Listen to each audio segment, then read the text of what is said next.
We are live now. Good morning, everyone. I welcome you all at Governance Now Digital India Roundtable, powering Digital India with Hybrid Cloud, co-powered by Nutanix. The COVID-19 pandemic has prompted the public sector to accelerate the adoption of new technologies. Today, we shall deliberate on how public sector is leading the way towards Digital India.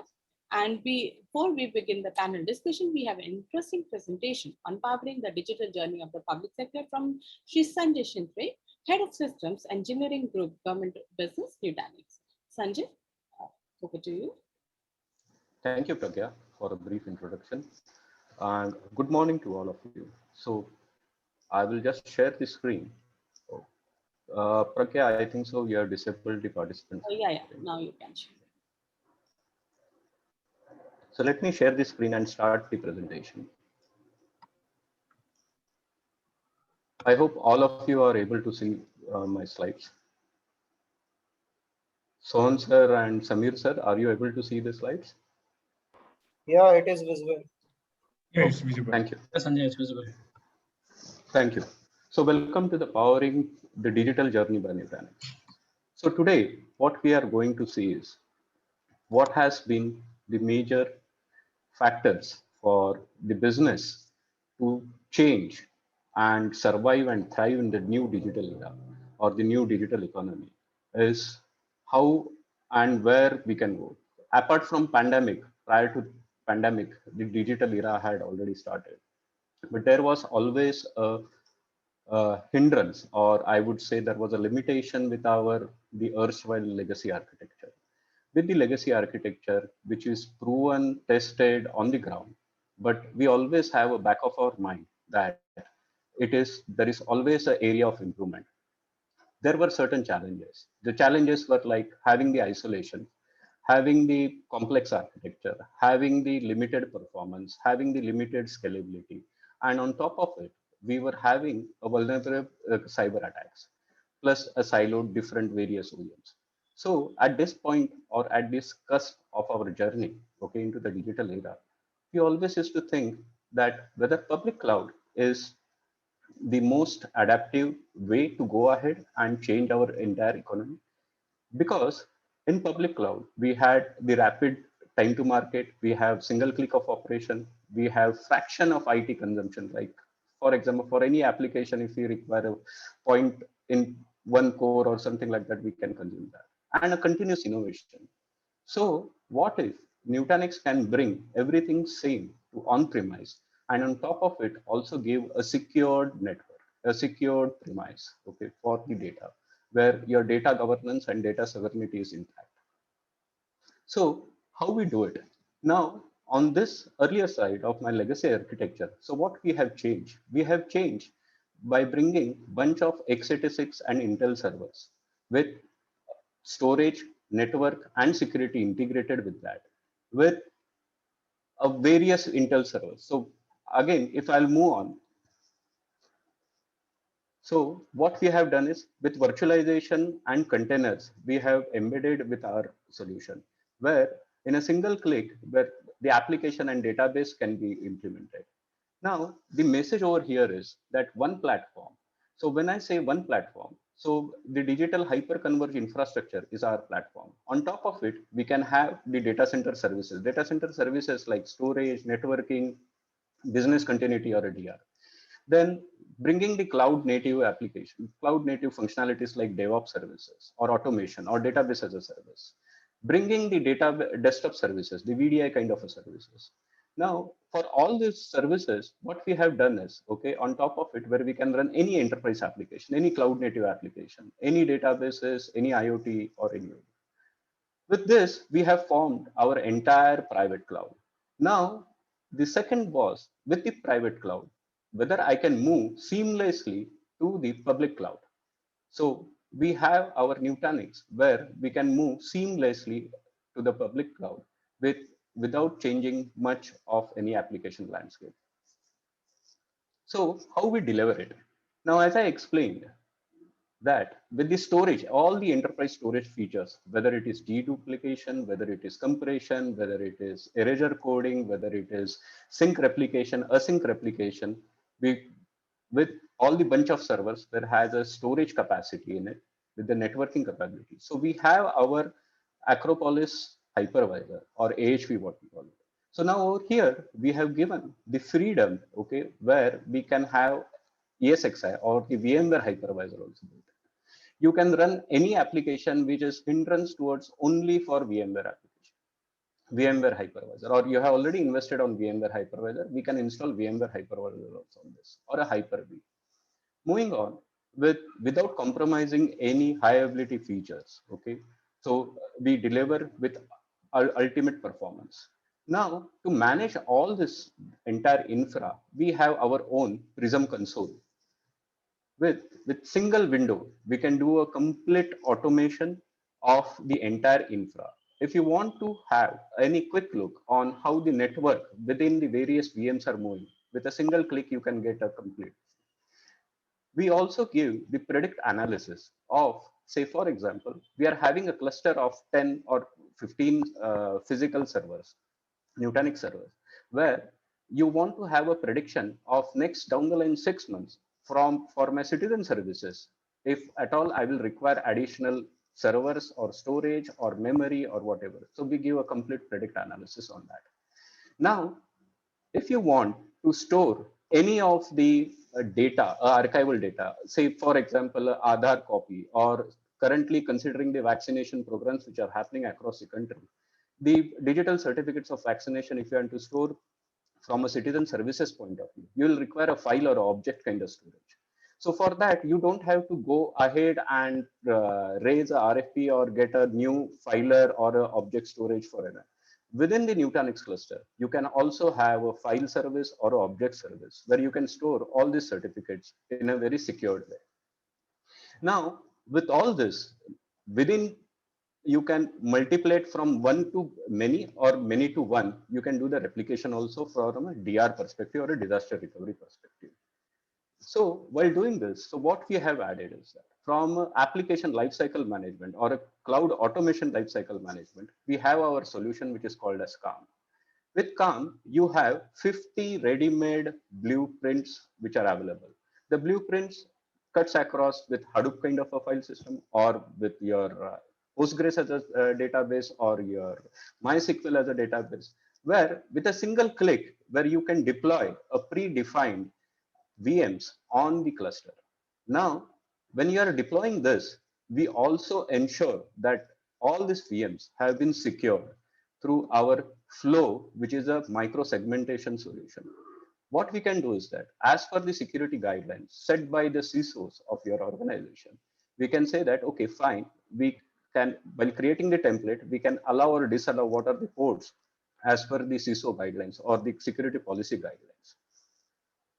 We can also put across or install the same templates from a return of investment point of view, where you are already invested on a 3-tier architecture with VMware kind of hypervisor. You can implement all those VMs also out over there. Now, this gives a complete secured private cloud. So as a next step, what we have done is that if you want to burst certain applications into your public cloud, where you want those applications to be implemented on public cloud, we through Calm itself, where you can manage entirely on your public cloud. Now, moving ahead, where from a database perspective, if you want to do a database deployment, a provisioning, a cloning, or a database backup in a secured way, if you want to do a database patch management, we can completely do with Era. So now if we'll compare this feature with Amazon's or AWS RDS, the cloud relational database services, with a single click where you can install a database or provision a database, you can do a copy data management. When I say copy data management, it is nothing where you can copy the entire data into a single store. Now, if you want, say, for example, a Oracle database and Oracle application to be moved to a public cloud, which is on either AWS or an Azure. So with AHV cluster or a Nutanix cluster, what we can do is that you can seamlessly move it to a public cloud, where again, the entire operation of this can be controlled through Prism console itself. So now if you'll see, for various applications, for various operation, the single Prism console, you can do it.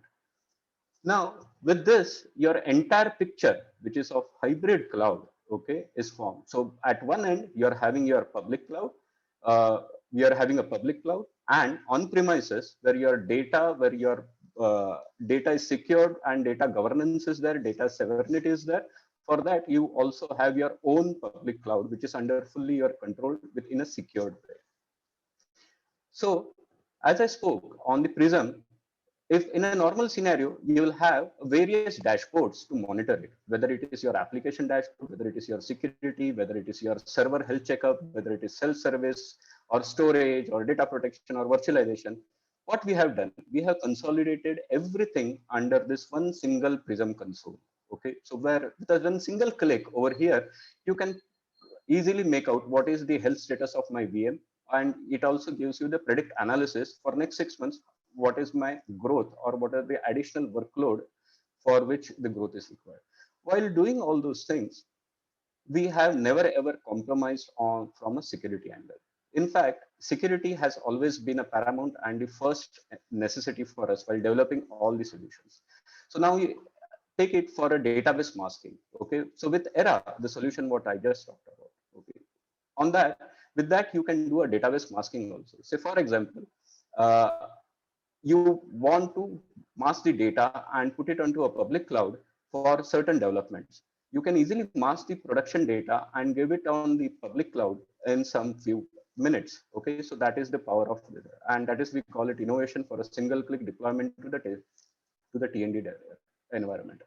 Now, from encryption data, the key management, we have our entire integrated functionality of key management.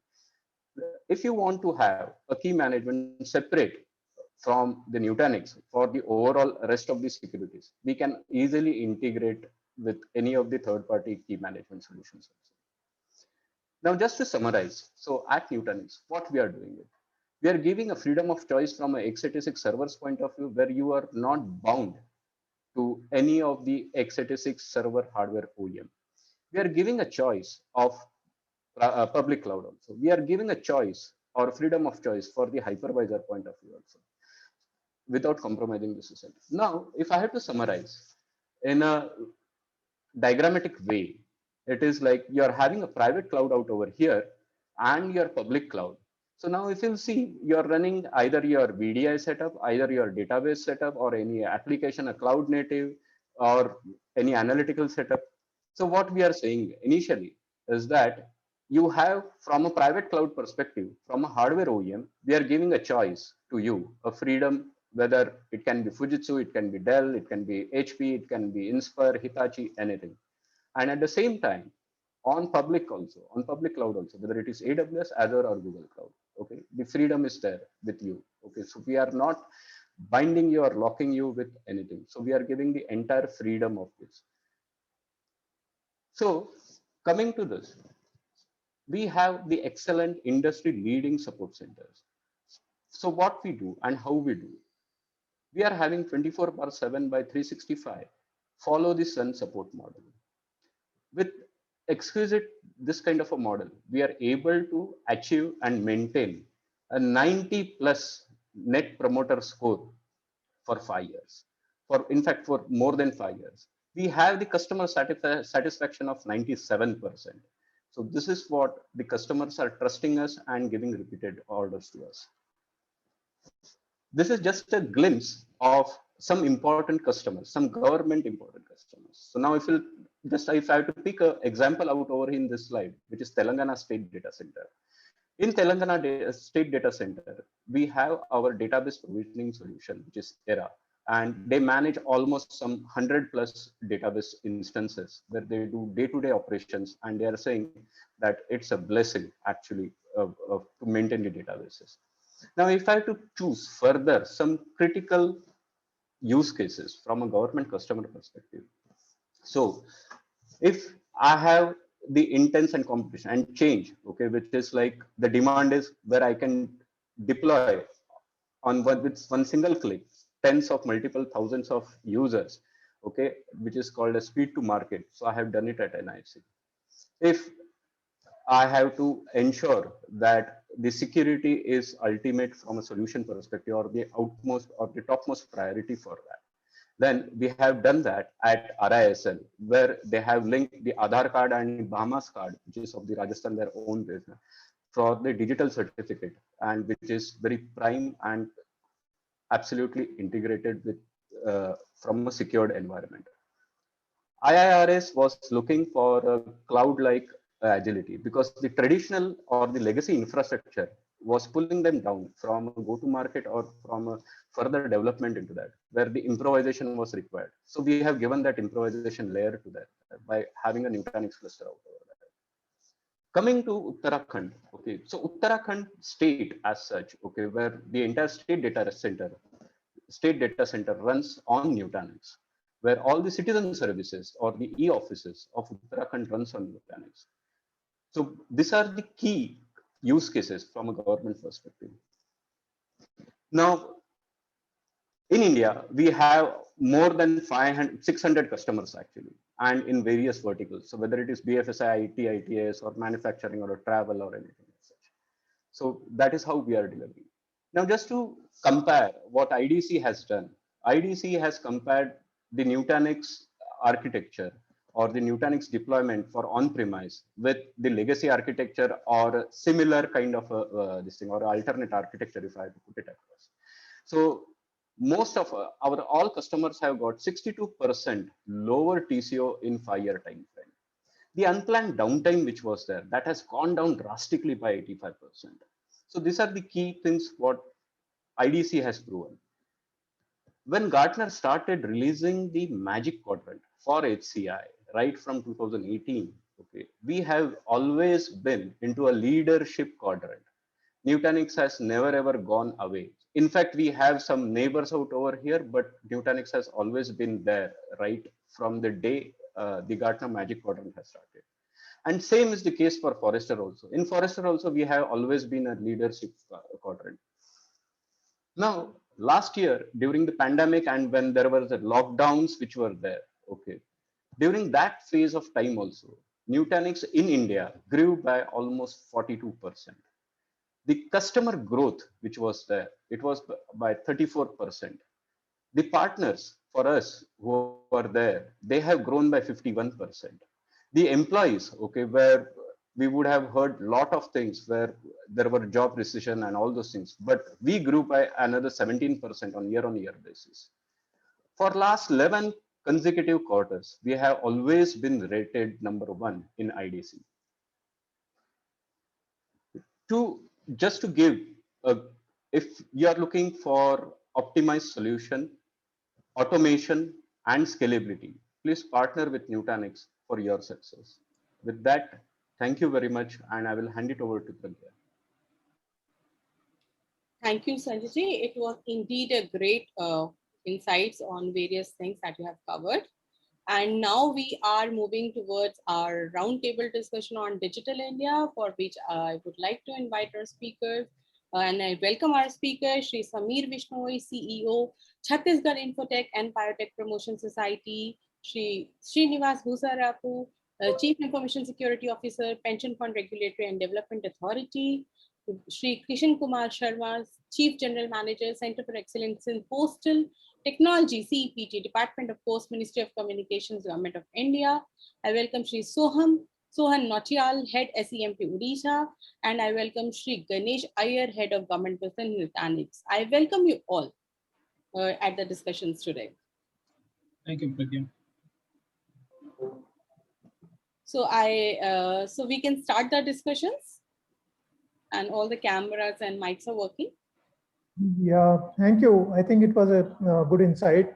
Sorry, I could slightly delayed in joining. Very good insight from the Mr. Sanjay, giving some hybrid cloud possibility. So actually, it is a good opportunity for us to learn in terms of how do we take our postal change for the next phase of technology. We are right now working on our 2.0 version of the IT DOT. Had actually undergone a centralized solution experience for the past 8 years plus. When we rolled out our previous phase of 2012 for BOP IT, we have used some core products like core banking and core insurance, and our postal and common solutions are in the SAP. So now going forward, we are trying to look at how do we unbundle and how do we harness the possibilities of the area which is, I think, Sanjay has covered. Uh, we are presently working on the UIs for our 2.0, and we are very looking at it from a cloud hybrid perspective, in the sense that we are having banking, insurance, which is the financial services, which I think yet to become fully cloud enabled, particularly in the India perspective. And the kind of load which India Post has is also making it slightly a cautious kind of a approach towards taking everything to cloud. So I think hybrid comes out with kind of a choice which need to be looked at very seriously. We are having some IT consultants also. So maybe we can have some with the independence. If they are based in Bangalore, we are also based out of Bangalore. We can have some deep dive discussions also. Just one question. Requirement, when I say that India Post is having huge volumes, so we are actually in banking, we are sitting with almost 30 crore plus. We do almost 5 million transactions a day. Similarly, on the insurance side, we are having 30 million account holders. And on the postal side, we do almost 3 million plus transactions a day. That is only on the mail pieces. Then we do so many other things. For example, a lot of counter services we offer, including bill acceptance or the passports or the UIDI and other things. So actually post office is very well placed as a last point to deliver all those services. So we are looking at how do we take this understanding of the hybrid thing so that we can use something which we are comfortable on premise, and certain things can be moved on to the cloud, either public or maybe even NIC cloud to go forward. Just one question here is this Prism thing, which you are saying it can be a common point to understand entire managing the traffic and the other things, including the applications and the infra availability. So maybe just to understand, is it definitely it's a your proprietary kind of a product. So how do we go about using that in the kind of approach with in terms of the open source, in terms of the flexible approach towards the commitment to a particular product. So I think that is what the initial reaction to that. Thank you. Awesome. Thank you, sir, for your introductory remarks. So we'll start the panel discussion now. The digital first reset of the country of 1.3 billion people is not only technological advancement, but more importantly, it is a foundation of a new mechanism for deliverance of good governance. The use of technology is decentralizing decision-making, bridging communities with local government across cities and towns now. And the joint public-private partnerships is making push to digital India and digital first country and resetting the life experience of more than 1 billion people. So let's have views from our expert how new technologies are steering the government towards their digital India roadmap. So I would request Srinivas Kusaparu, CISO Pension Fund Regulatory, to share his insights. So you're on mute. Okay. Good morning, Gupta ji, and welcome to all the audience. It is my pleasure to share a few experiences and knowledge regarding the Digital India movement. And this is a good journey for me to discuss with you on digital transformation, especially in the Digital India concept. Especially if you look at a few areas like banking, insurance, pensions, there's a lot of changes that had happened in digital transformation.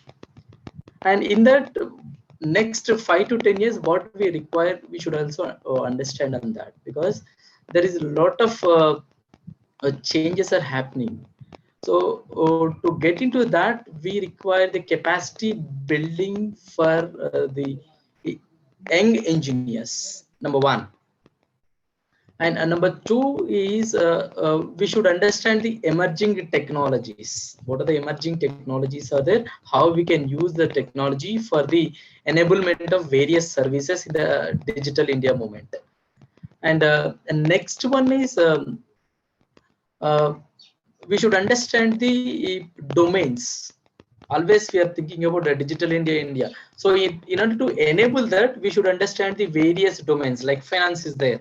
Now the next moment is coming up is the farmer producers companies, farmer fintech companies. So fintech should come like anything to get into the things. And another area is trade financing thing. Wherever you if it is public sector or private sector, we should understand the trading platforms. In order to do that trading platform, we should get into various government platforms. Like now if you want to establish a farmer producers companies, so what are the things they require, how we are going to onboard them. Then whenever they want to get into any trading business, or to get into their market intelligence, to get onto the in-arm integration, or to get into their pension systems, so how you are going to integrate them, and how they will be benefited out of it, either part of a digital double the farmer income. So those kind of things, if you are integrated into the a Digital India movement, it will go like anything. That is one area. And people should understand the domains. That is important now. So technology, anyhow, we can learn, but that should be mapped to our domain things. So whether it is public sector units or private companies, they should understand the domain. Then they can serve for the private sector. In this way, we can get more things into the Digital India movement. So this way, so few things. Subsequently, we will discuss more on this. This way, we will continue our discussion in the roundtable.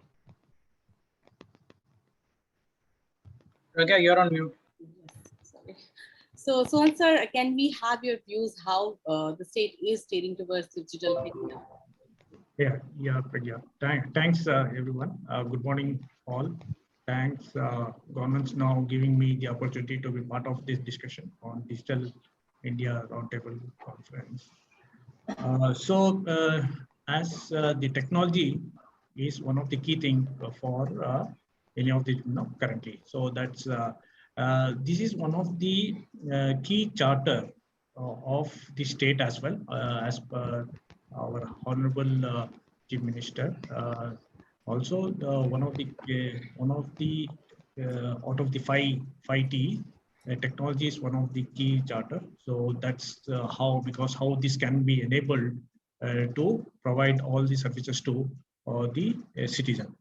So there are a couple of quickly I would talk about different use cases which is going to help the technology perspective, how it's going to help e-governance perspective. One is the bluish, that is Bhubaneswar land use intelligent system, because it's a flagship development for the GA department, which is being done, a mobile web and mobile based application, which is a solution has been developed to monitor the changes in all government lands in the Bhubaneswar by leveraging the high resolution satellite imagery. Yeah, and that's so what exactly means the technology has been used in such a way that so that there is no land encroachment and the things can be tracked. And similarly, there is the other thing, how exactly it is going to help. There is another Odisha one. There is one window which provides all the services which is provided by the different department. So as a citizen, he need not go to different services or different department or website for the availing the services. Instead of that, there will be a single window where the citizen can log in and get avail the services. So, and this is also a scalable model. So, down the line, how exactly this is going to help as part of down the line. It's not just for today, but it's down the line. This can be used. Okay. Similarly, there are other technology which is definitely helping. Like e-Pravesh, so visitor pass management system, where typically this can be used for facial recognition. Okay, for authenticity of the people who are entering into this entering into the premises. So all these are the key things which is going to help technology is going to help in some or the other way. And see, because the other thing is some of the technology which is being used for AI techniques, okay, for predictive analytics, and then we are using for keeping track of paddy procurement or selling the paddy. So use of the blockchain, so that people cannot tamper the data. Okay, so that's how the technology is helping in the different citizen in order to avail the services. Okay, so yeah, so this going forward, when we have the next other details, I will be quickly updating in more detail. Yeah, thank you. Thank you, Sohan sir. It was a wonderful insights about various initiatives that you are taking. And now I request Shri Samir Vishnoi, CEO, CHIPS, to share his insight. Good morning. Today's discussion on Digital India via hybrid cloud. Since hybrid cloud is upcoming and it is very much in fashion in private world, and now government is also realizing that it has to move on from public cloud or private cloud to hybrid model. So it is very much relevant for this age. And since COVID pandemic, as it is quite relevant that most of us are working from home, and citizens are also expecting some kind of digital or online service for their needs. So it is imperative that load on storage services will increase, because more and more people will come on digital domain, and hence our storage needs will also increase. So hybrid cloud will provide us that solution, which will not require much on-prem storage, much power, security, those things, and we can easily manage things via hybrid model. So I welcome these changes, and how state governments are reacting to this is that I think majority of new proposals for SDC and other data centers, they are now moving to hybrid model only, because governments have also realized that making on-premises data center on capital intensive model, it is since hardware will progress faster, so hardware development, so all the hardware which we'll purchase today, it will become out of date after 2 years. So they are also going on cloud model, and more so on hybrid model. They are realizing that it has various advantages, and so they are looking for that. And I expect that this will increase, but it will also be nice to see how it will mix with new other ideas like blockchain and other such things, which pose a challenge to cloud or storage thing, because each of these new technology, it has its own benefit, and whether they can be clubbed together or they can be supplementary to each other, it has to be seen.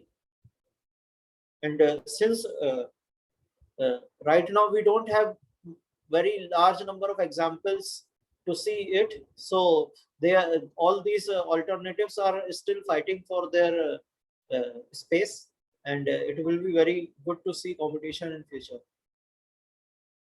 For Digital India, like each state government is having its own agenda of priority of schemes, which is has to deliver, and some of it are on cloud model and some of it on traditional model. And as a hybrid model will come, then it will state government will shift to that. Thank you. Thank you so much, sir, for the wonderful insight. So I am coming back to you for the next question after we do this round. And my next question is to Shri Kishan Kumar, sir. If you can just share your insights, more insights, in fact, on your initiatives toward Digital India. Yeah, actually, I think the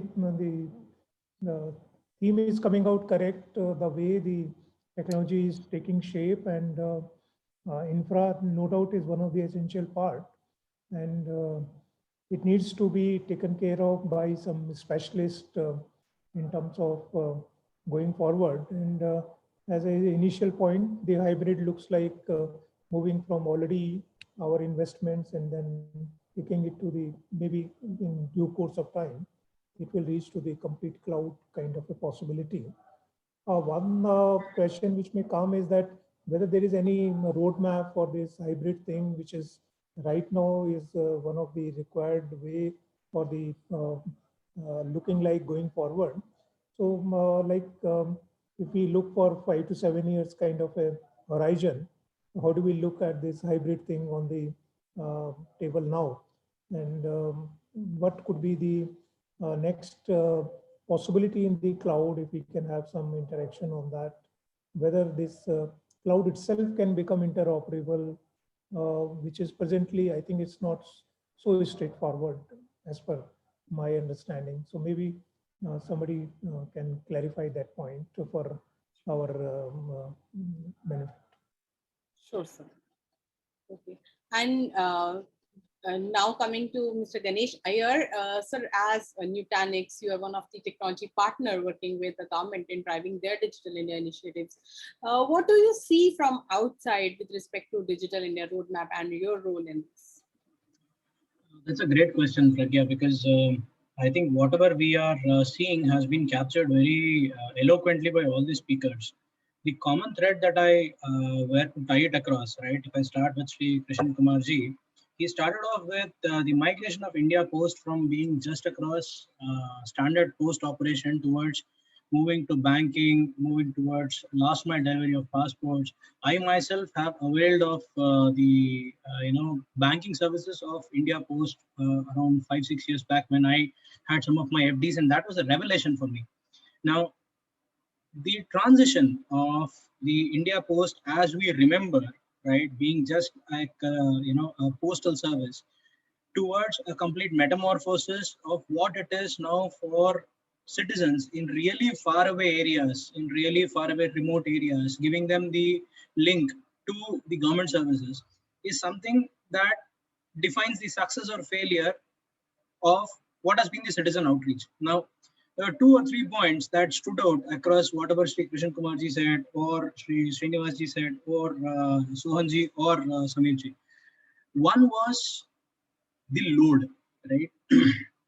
When I say about load, this has been our observation when we look at government operations per se from Nutanix's perspective, and that is common across Indian government as well as any other federal government that we work with. The load or the traffic that government ends up handling is humongous, right? It cannot be compared with any of your enterprises who are working for a profit business. Now, this again dovetails into my second point, right? Private sector undertakings, or rather private establishments, are more towards for-profit kind of a scenario, while all of the government initiatives are for citizen services. These are all not for profit, right? In the entire mammoth initiative that we are having for citizen services, these are the challenges that we see government grappling with. One, as I said, huge load. 2, the point that was brought across by Sri Srinivas, Sri Sohanji, and Sri Krishan Kumarji in terms of the interoperability, and a very nice point made by Samirji in terms of what is the roadmap, which was also touched back by Krishan Kumarji in terms of where do we see it going 5 to 7 years down the line. Now, some of these are already present, right? We have been working very closely with really large initiatives with state governments. We've also worked with defense organizations. I think it was I think Srinivasji or I think Sohanji who mentioned about the Bhubaneswar land use system, wherein you have the high resolution photographs with which you would want to discern whether there is a misuse of government property happening or not. Similar kind of solution has already been deployed with one of the sensitive labs in defense, with goes by the name of Indian Institute of Remote Sensing. They help in the space applications and mapping out of the terrestrial space for a lot of activities for defense as well as state governments. That is already in play. Same holds true in terms of end user citizen experience, which I think was touched across by Samir Vishnoiji as well as Soham Notialji, right? Because end of the day, as a citizen, and given the fact that COVID has struck us very, very badly, all of us expect the government services to be ubiquitous, right? It's like I switch on the light, I switch on, and the fan should operate, right? It is taken for granted.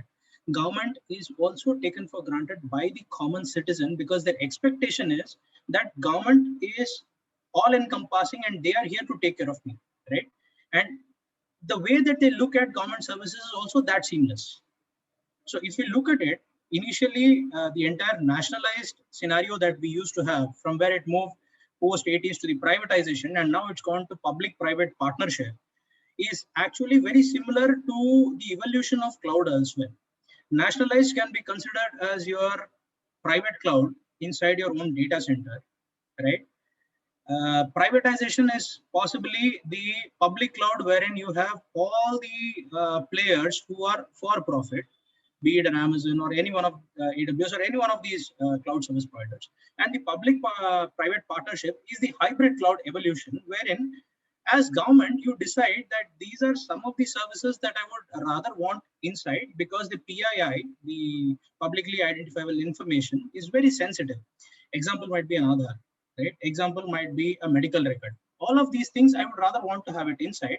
But for burst requirements, wherein let's say there is a huge event coming, like a Jagannath Rath Yatra or the Mahakumbh for now, or monitoring center on COVID, wherein the entire traffic is going to be so huge that I would need it to be bursted across.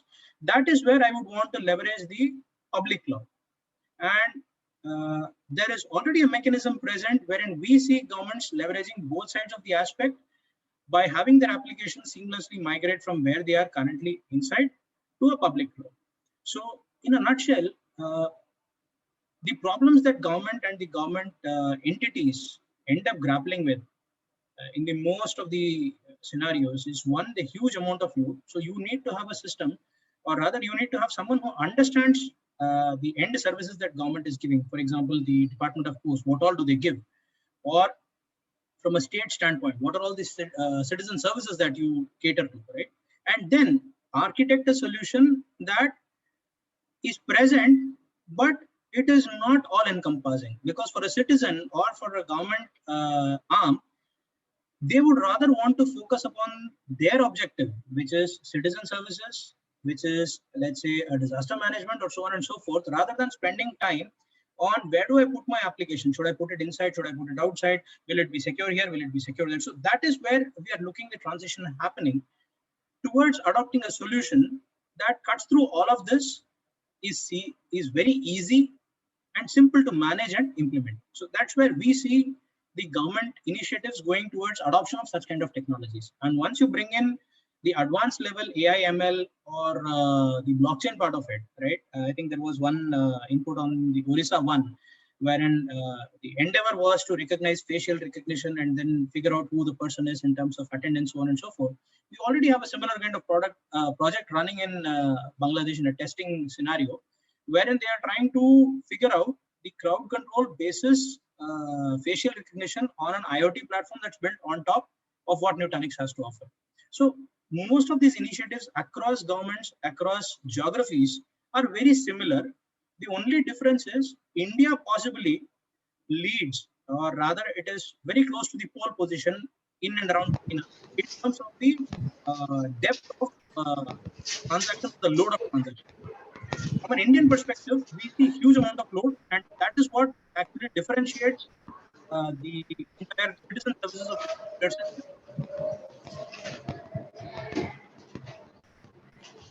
Thank you, Ganesh.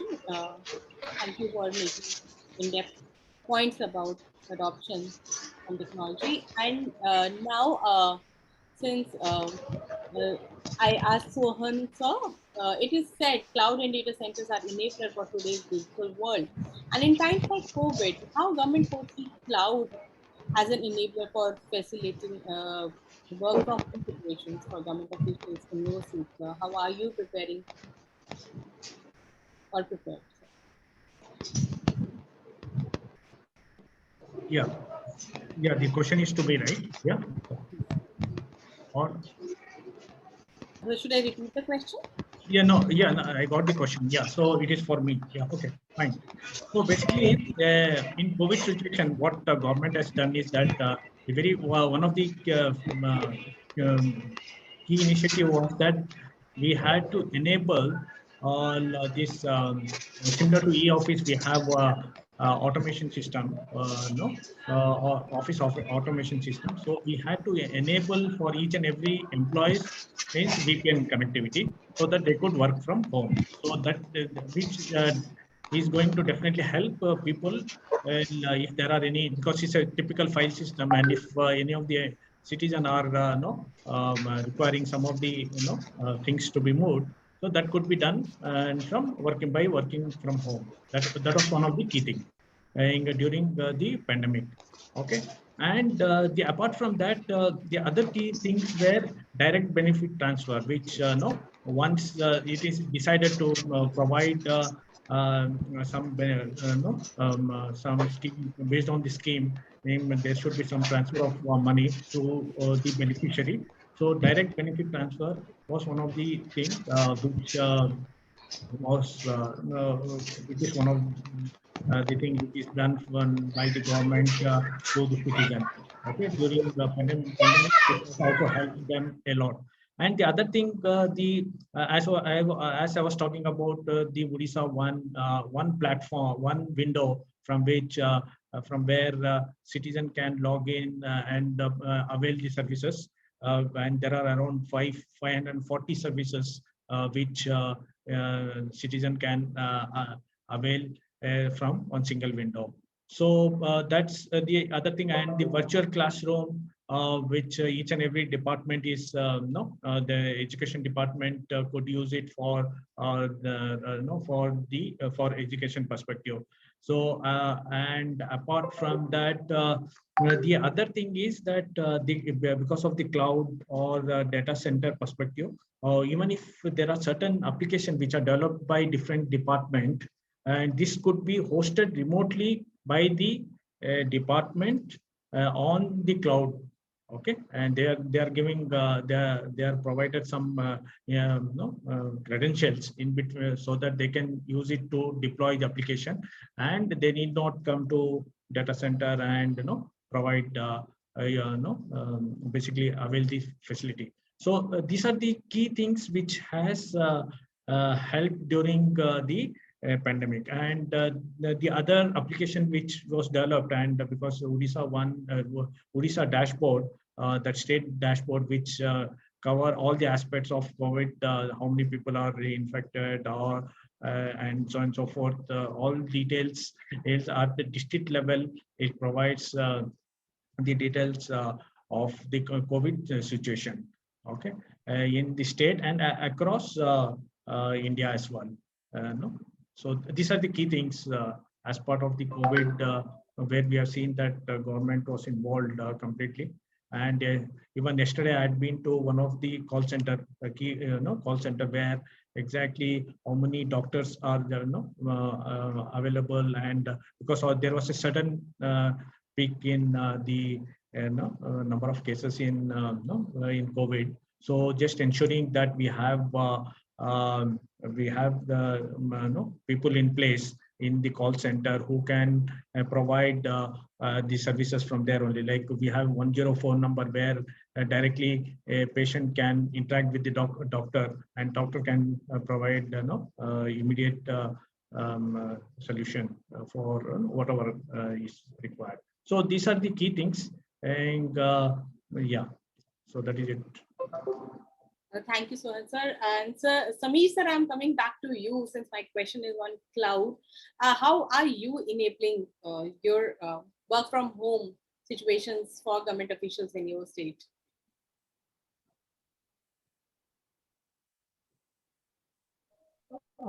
It is very much like everywhere. Like in our own organization, we have digital secretariat project, which is like e-office. So we are using that. And for other departments, they are using traditional model for work from home. Because unless there is a overall acceptability of digital secretariat like e-office, till then our whole government can't be on digital platform. So for IT department, we are using this digital solution, and for other departments, they are working on traditional way. But still, if we don't see digital e-office as a part of work from home, then also people are using, mostly relying on emails and more so on WhatsApp. So they are using WhatsApp, and they are using video conferencing facility to work from home. Thank you, sir. Security is an important part, and since Srinivasa, you look after security, what kind of security challenges in technology, infra, and governance that are still prevalent for G2G or G2C connect? And what are the methods that could be adopted to bring in reforms in this area to address the security concerns? Yeah, especially this is a major concern area when we are adopting the hybrid cloud. Recently, I had a discussion with a few banks and insurance companies and pension funds. When I reviewed that, few exclusions are there in that service level agreement. In that, especially, who is the owner of the data, and who is, if any computing fails, who is going to handle it? What are the responsibilities of the cloud owner as well as the business owner? That's where we are facing a lot of issues. I think Ganesh can should understand these kind of things, especially in the governance part. And another one is whenever we are looking at Amazon and Google, those clouds, there, whenever we asked about a disaster recovery center or a high availability center, they are saying we are managing location-based centers are there, but we had few concerns. Another one is because as a part of a Digital India, most of the time what we are thinking as per the Information and Cyber Security Act of India, we are seeing that we should make our data should be reside in India. That is a major thing. And another one is continuously, whenever we ask for vulnerability assessment or penetration testing, that is whose responsibility. If you are including as a part of package, how you are giving that, because DR is a service you are giving, infrastructure as a service you are giving, software as a service you are giving, everything you are giving. But when coming to the security as service, whether you are bundling, how you are bundling is important. That's what I think 10 years back when we started with IBM banking community cloud. So there also we faced a few issues. Still few areas are in the same way. If you clarify those things and build the capacity for the business people like insurance or pensions or banking, basically they should understand that who is responsible. In that few GAN we should have to give it to the management level and technology level and CISO. These three people should understand that whenever we are asking them, they are not able to give the answers. That's where their project is stuck there only, because it is going there. If I want to go onto the cloud platform, I should clarify all this. Then only I can go. Otherwise, it is coming back again. So that's where it is residing, how the vulnerability assessment and penetration testing is going to happen, and how you are allowing regulator to come and audit if any audit is required or any inspection is required. You should allow them. Those are the major concerns we should clarify for the business owners. Then only most also I asked few people, few companies, how you are handling your part, your roles and responsibilities, because the cloud is giving tremendous features and cost benefit and efficiency. Everything is good, but whenever they are taken infrastructure as service and other responsibilities lying with the business owners, but they are not having that technical people team for them. They'll handle the data. They'll onboard into the cloud. We are absolutely okay with the cloud, because if you look at even e-office and all the things are there in the cloud now, making like anything, even identity management, access management, then software licenses issues. We are not having anything in that. Even we are seeing small banks, they are under the completely cloud, or their CBS is on the cloud. Just they're taking onto their PC, connecting, they're performing all the things, absolutely going fine. Even their financial switches also running on the cloud. But few questions whenever regulator rising, like how we are handling, what are your policies, whether regulator asking some VAPT reports, you should provide that. Few are providing. If you are now few cloud platforms enabled, directly they can download the reports, their VAPT reports, and they can see if any non-compliance is there, they are fixing it.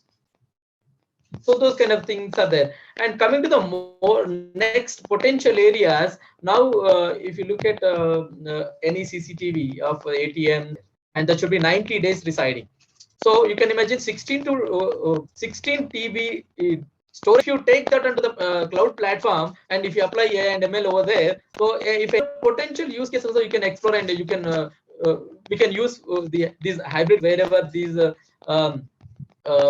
devices, what are the devices are there. If you provide that related software on the computing platform on the cloud, they'll utilize the management or their device management. If you come into the electricity and those kind of monitor that. In order to monitor, I require a lot of configure all these, because especially if you coming to the government part, they'll look at so how it is residing, how it is secure and safe, and who are having access to that, how the license is handled, then how you are helping them to perform their disaster recovery drills, DR drills, every 6 months, as well their vulnerability and assessment and penetration testing for every quarter, as well as and when any major changes are happened in the systems.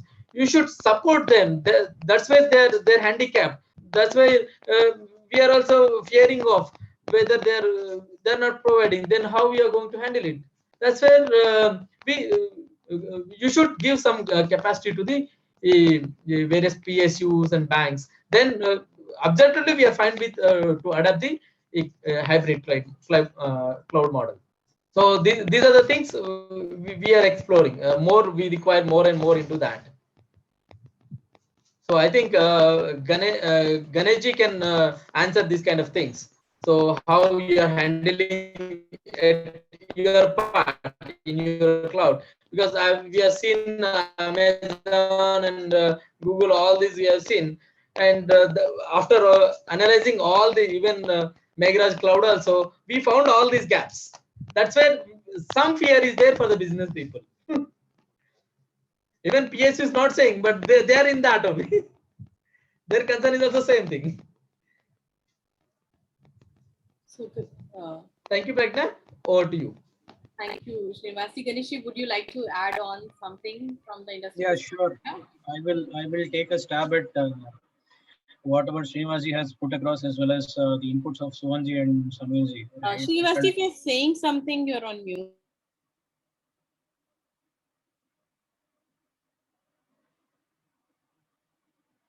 Should I continue, Pragya? Okay. So I think the common thread of the overall conversation started with what the government is doing in the current scenario from a work from home situation, right? I think that's what Suhanji started with, along with e-learning classes and direct benefit transfers, right? Now, these are all some, so with the exception of direct, Srinivasi, if you're saying something, you are on mute.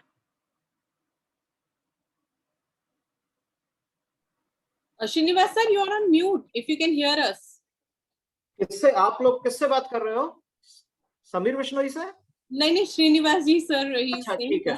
हाँ मेरे office से call आया, मैं उसमें क्योंकि हूँ. जी जी sir, we are coming to you in the. Yeah. You can continue.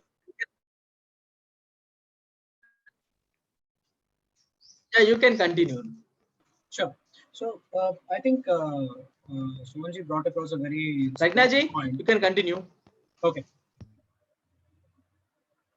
So Sumanji brought across a very strong point in terms of the work from home and the direct benefits, as well as the e-learning classes. And I think Samirji then brought across a very basic point that unless until the entire government does not adopt the e-learning as a central backbone, the overall endeavor will fail, because IT department is doing everything on the e-office. However, the rest of the departments are doing on the traditional mode, and that ties back to what Sohanji had brought across as a point on the direct benefit transfers schemes, as well as the work from home related to COVID. Unless until your backbone is singular, unless until your backbone is secure, and unless until your backbone is scalable, these endeavors that we are trying to get to the citizen will not translate into the results that we are looking at, right? So the first order of business is to have a technical backbone that is easy to adopt, easy to manage, very easy to scale with minimal amount of training, right? Because the business owners would not want to invest their time in terms of understanding the nuts and bolts of what goes beneath the system. Very simply put, right? All I'm bothered about when I open my smartphone is, do I have the applications for phone, contact, SMS, WhatsApp, etc., etc. I am not bothered about how Android works, right? I am not bothered about how Google Map works. All I want is that the application should function. So from the perspective of the business users, the government officials, and the citizens, the expectation is very simple. I am looking at the outcome. I am looking at the output. I am least bothered about what goes beneath the engine. I want an output. In this case, a direct benefit transfer, the money has to go in. So in a scheme like a Manrega or a Narega, right? You would want to have security built in so that it is monitored at every point of the transaction. And that ties up to what Srinivasji had to reiterate as a CISO, right? His points all started with security, went towards scale, came back to security. Right? It started with the security of who owns the data in a hybrid cloud. Then it went towards what do you do in terms of SLAs, then went to VAPT, and finally came back to again security, saying that even in a PSU kind of a scenario, the business owners are ready to adopt. We have seen different flavors of clouds. However, once we get down to the nitty-gritty of it, it becomes a challenge to manage security.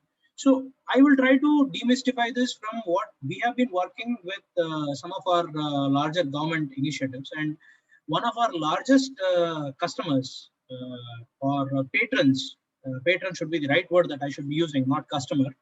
One of our largest patron has been the US Department of Defense, right? They have been our strongest and staunchest supporters way back in 2011 when we first shipped out the box, right? And their requirement was centered around only one thing. They were okay with simplicity, they were okay with manageability, they were okay with scalability, right? They had enough budget. They had one center point of ask, which was we are looking at something which is completely secure. Okay, you give us a box that is secure, which you own with regards to security certifications, and whatever we deploy on top of it will be our problem, right? So what happened was that we started off, unlike other evolutions, we started off by focusing first and foremost only on security. So all of our solutions had the NASA's and the Retina certification inbuilt in terms of the offering that we had to give. And basis that we built across the rest of the services on top. So coming back to Srinivasji's point of who owns the data or who takes care of VAPT, sir, it is more like owning a car, right? Owning a car, taking an Uber and having a chauffeur for your car, right? Now, owning a car is again my private cloud. I own end to end of what I'm going to do in that. The servicing of it, whether it works or not, so on and so forth. In an Uber, I am dependent upon the service providers, owners towards maintaining security. The Uber driver may be rash, the Uber driver may be very good, right? The condition of the car might be rash, bad, the condition of the car might be very good, right? And this ties up to the data locality part of what Srinivasji had to offer in terms of the law of land, right? Many times you may not be able to control where the data resides because by nature, cloud itself is disparate. However, when you look at the chauffeur-driven model, what you're having is you're having a chauffeur for hire. However, you are leveraging your own car, in which case you're still responsible for your own safety, the upkeep of the car, so on and so forth. So hybrid, the way that we see it evolving, is going more towards a middle path, wherein all the sensitive data and the sensitive applications that I want to offer to the citizen or I want to keep it under my control, governments are taking a look in terms of hosting it still in-house. However, have the ability to burst it to a cloud as and when it is required. I think Kishan Kumarji made that point in his opening remark that interoperability of cloud is still a challenge, right? However, with Nutanix, you can actually burst it across to an AWS, an Azure, a GCP as and when you want if you have the credits. But the beauty of it is the virtual machine that you put across still abides by the security paradigm that you have put, right? It is not dependent upon the end cloud providers dependency on security. So you are keeping the security at your own end. However, you are still managing to leverage the benefits of cloud if you want. So in a nutshell, the hybrid part of it is making the best of both worlds. What can I get in terms of security, control, sensitivity of a private cloud, and the extreme flexibility of a public cloud. That essentially brings across the hybrid application into the government as on date. I hope I've managed to give some inputs on this. Yes, Ganesh, I think it is well covered. And now, since we are coming towards the end of the discussion, I would like to ask, everyone about their challenges and what kind of solutions they look for, their departments for the state. So I will start with Shri Sameer Bishnoi, sir, and if you can just highlight, what kind of challenges, security challenges that you face, and what are the other challenges that you have that you would like to be addressed through PPP or with the parent? Well, I don't think there is any challenge, but there is only the thing which is looking is what kind of decision making we have to make, and that decision making is often a challenge, because in government decision making is always a challenge. Other than that, I don't think there is any challenge. Sure, sir, and we really look forward that it with emerging technologies, maybe they can help in decision making also in times to come. And Kishan Kumar sir, when it comes to you, what kind of challenges that you face with respect to G2C or G2G services delivery?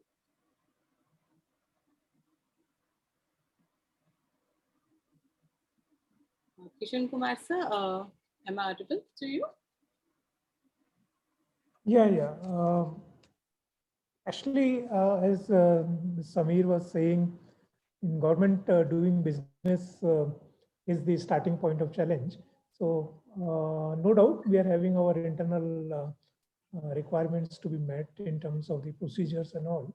But definitely we are looking forward in terms of the turning around this requirement of taking infra as a service to the extent possible, concentrate on our business of service delivery so that we can meet the expectations without running around for the supports. So I think it's a good start in terms of understanding the upcoming scenarios and the possibilities of ecosystem. I think PPP is a very right word here, which is coming up, and thanks to the mighty and other the policy making which are going on.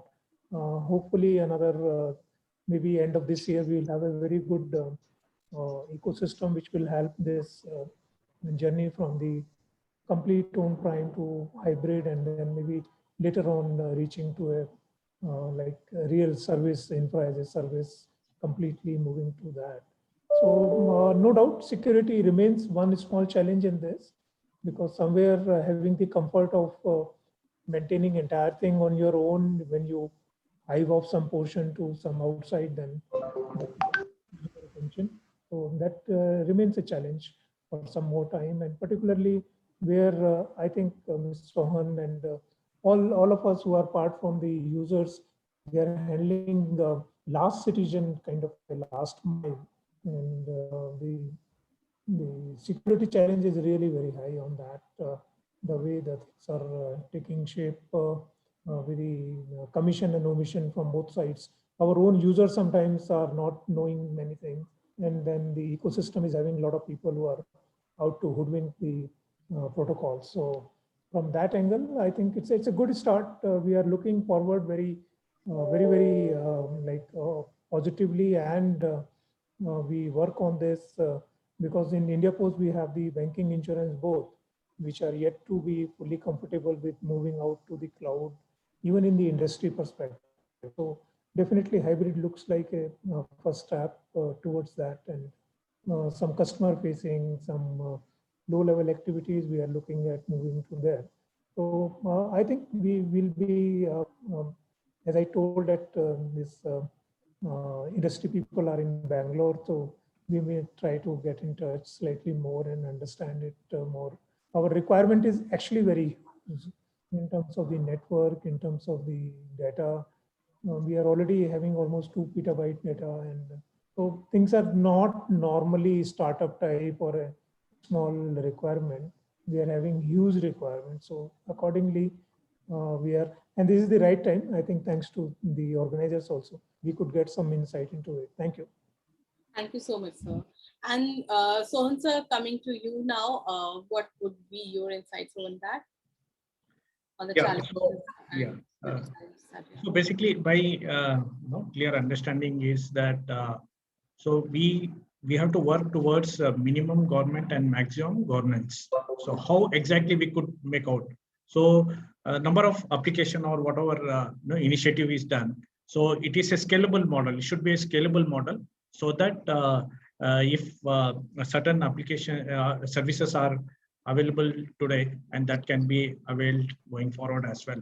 And similarly, there is another thing internet as part of the infrastructure, internet connectivity down the line. If you see in Gram Panchayat or in the remote areas, so it's still a challenging. Okay, so for that, though we have covered around 50-60% in the Gram Panchayat, so that new fiber optics cable laid down at that level. So zero downing it to that will be one of the helpful.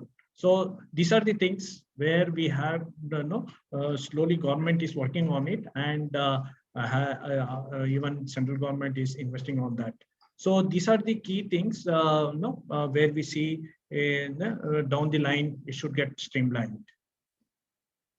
And yeah, so yeah, that is it from my end. Okay, thank you so much. Sir, and now coming to Srinivasa for your final concluding remarks also. And since you covered those challenges really well, would like to have your concluding remarks on your challenges. Srinivasa.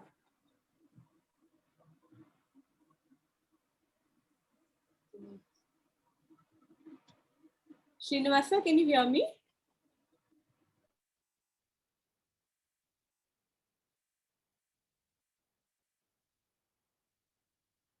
So meanwhile, I can see him here. Maybe some issues, technical issues. So Ganesh, would you like to, give your concluding remarks? Everybody has shared their challenges and their issues, and how do you think, from the industry perspective, you can take those challenges, or maybe share, what you feel about these challenges? Sure, sure. So I think I'll start off with the first challenge that was outlaid by Sri Samir Vishnoyji, which was that the decision making remains a challenge because, see, fundamentally, as we all understand, government is more oriented towards a non-profit kind of a scenario, wherein it is all centered around the citizen services, and the central most tenet of a government operation is to go for the best solution at the most feasible price, right? The price, the commercial delivery, the price delivery has to be done at a level which ensures that play, everyone has got a chance. At the same time, you have ended up evaluating all available options, and which can benefit the citizen, right? That is the entire initiative of any government when you look at it, right? And for an initiative of that size, for an initiative of that mammoth size, the decision making, in my opinion, is still very fast, because we've seen larger organizations falter at these levels of sizes. So from that perspective, while people might perceive that the government decision making is slower, they also need to understand that it takes into consideration a lot of factors, lot of avenues to offset any shortcomings, still pick up the best solution. So one manner in which we have been able to work and give a lot of complementary effort to government organizations has been to work on the end outcome, right?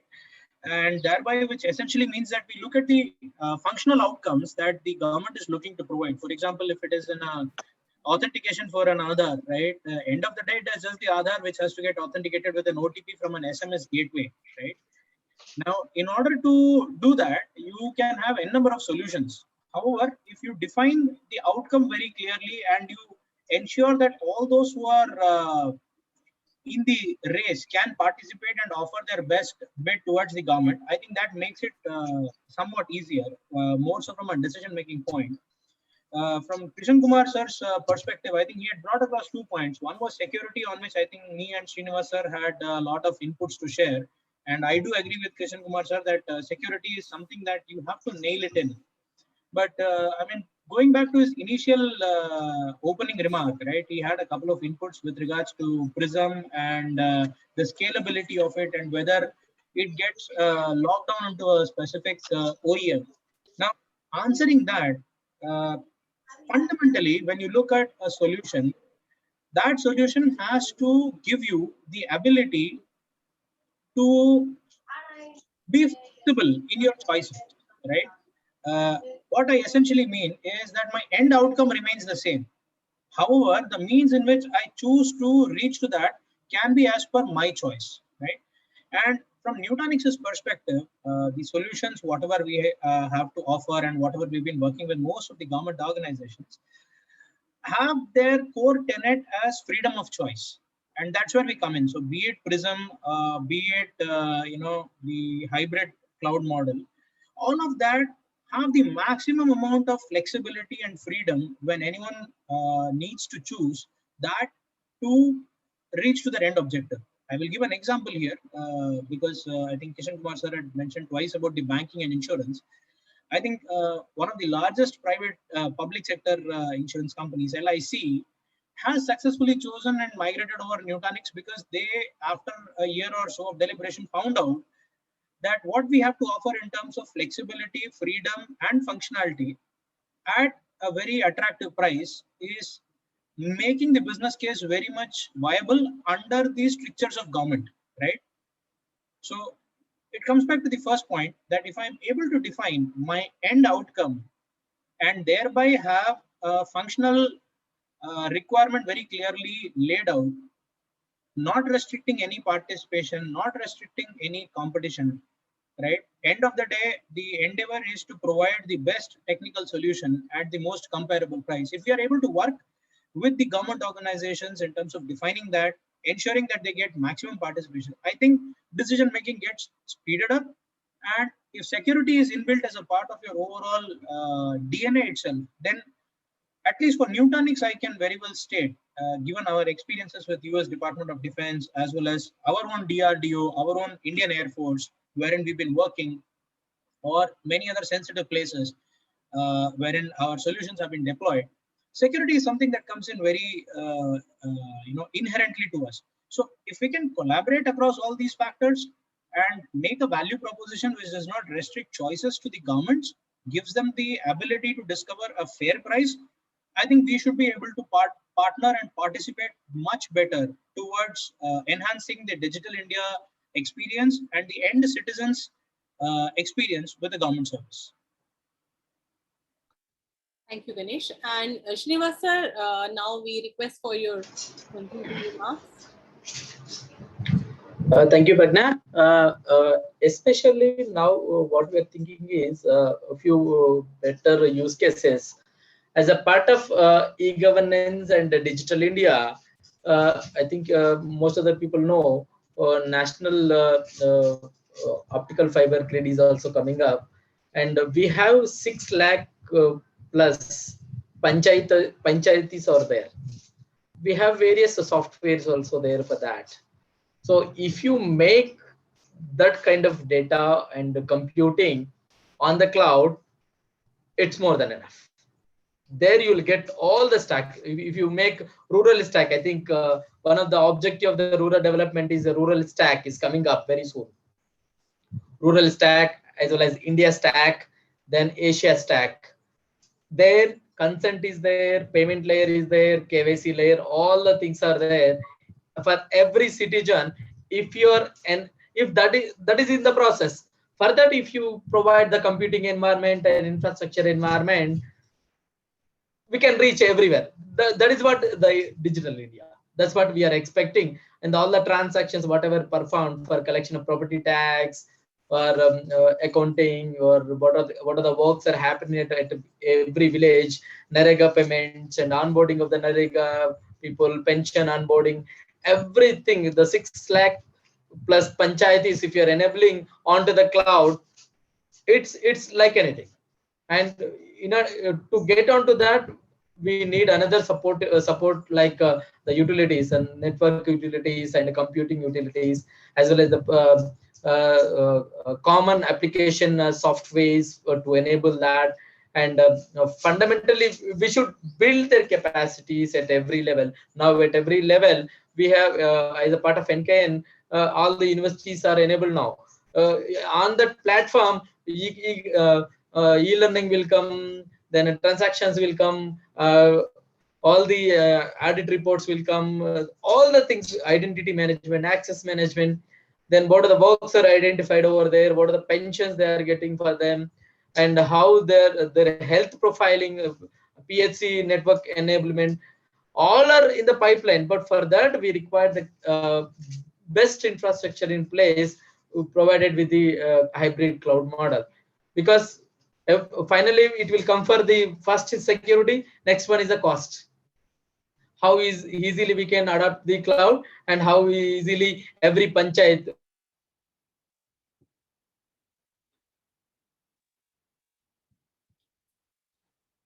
So we lost. Is it me? I think we lost Srinivas sir. Srinivas sir, we can't hear you in case there's some network issues in his hometown.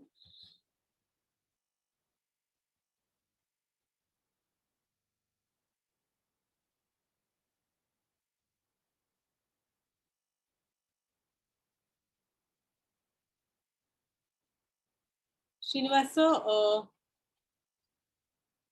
he might not be able to even hear us because of networking.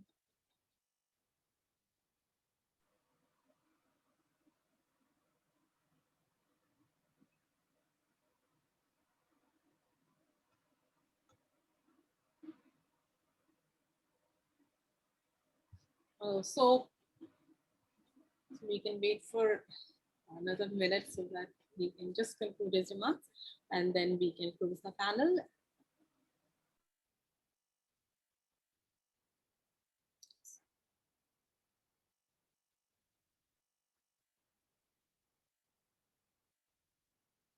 So meanwhile, he's joining any of the panelists if they would like to add on something to what you said, Ganesh, or what others have said. Any panelist would like to add. Meanwhile, he's joining. Just a quick thing. Sohan, so would you like to add something? Yeah, so basically what Mr. Srinivas was saying, right? Typically as part of the data center, what is being done. So they focused for security aspect, no, cyber security operations center. No, they are having, every data center is trying to have, which could help in protecting the data. Okay, which there will be a small team working continuously so that there is no attack on the server. Okay, and if any unwanted information are getting exchanged or vulnerable things, so that can be controlled by these people. So that's one of the things which I think is initiated from the center as well. So that's about the security aspect. Then the other key aspect which will be good for the government is that instead of people citizen coming to government for the service, no, instead of that it could be the other way, that once if citizen is applicable to avail the service, okay, then that message has to be triggered from them. So it's not only pull, it should be push from the government. So these are the key things which is going to help the citizen. Okay. Yeah. Okay, I think he's facing some technical thing. So thank you so much everyone for joining us, and it was a wonderful discussion we had today, and lot many issues, lot many solutions, and lot many insights that have come up. I thank you everyone once again to join us today and make this panel discussions worth deliberating on. Thank you everyone. Thank you everyone for your time. Sohan sir, Kishan sir, Samir sir, Srinivas sir, thank you so much for sharing your inputs and your viewpoints. Really appreciate it. Possibly in better times we'll meet up face to face and deliberate more on the challenges and the solutions that we can give. In the meantime, stay safe, take India ahead towards a more safer and a securer outcome. Jai Hind. Yeah, Ganesh, especially Ganesh, we should deliberate to most of the regulators, because we should build their capacity, because there only it is talking.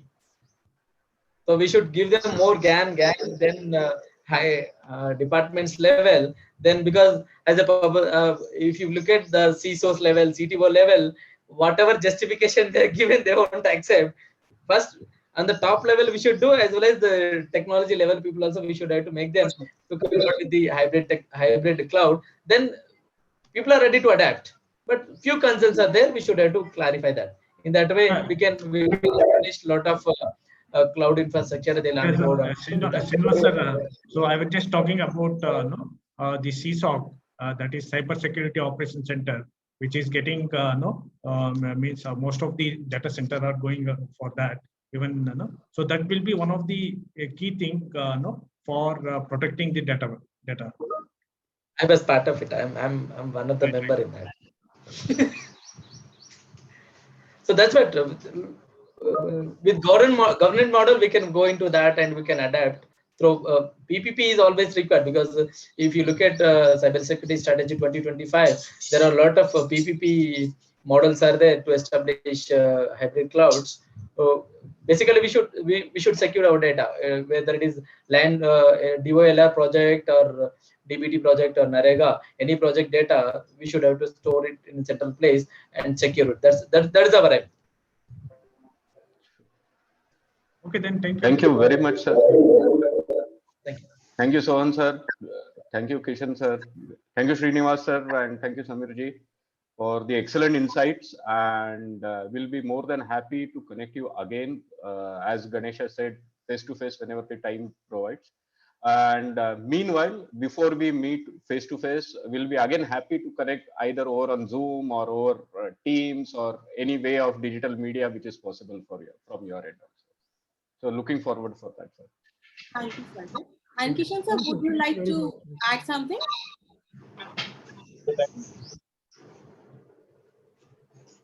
Yeah, Kishan sir, you are saying something right now? No, I'm just saying thank you very much. I think it was a good exposure. Thanks, organizers. Thank you so much, Thanks. sir. So I would like to once again thank you everyone. Thank you, Shri Samir Bishnoi, CEO, Chhattisgarh Infotech and Data Information Society, Srinivas Busarapu, Chief Information Security Officer, Pension Fund Regulatory and Development Authority, Shri Kishan Kumar Sharma, Chief General Manager, Center of Excellence in Postal Technology, Department of Post, Ministry of Communication, Government of India, Shri Sohan Natyal, Head SEM Odisha, Shri Ganesh Iyer, Head of Government Business Nutanix, and of course, Shri Sanjay Tare, Head of Systems Engineering Group, Government Business Nutanix. Thank you everyone for joining us today. Thank you, everyone. Stay safe. Thank you.